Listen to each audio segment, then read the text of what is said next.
How to fix snapshot content and names not visible. So first thing guys, the first step you want to do is go to the settings and then go to the wireless and networks, enable the airplane mode for 3 seconds and disable it. Go back now, open the apps manager.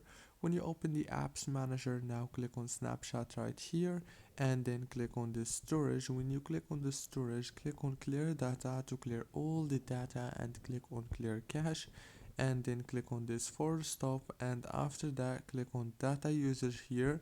Make sure to enable all the options right here, from the mobile data, the Wi-Fi, the background data and the roaming data. And the last thing you want to do is make sure to update your Snapchat in the Play Store or the App Store if you have iPhone. And then turn off your phone and turn it on again.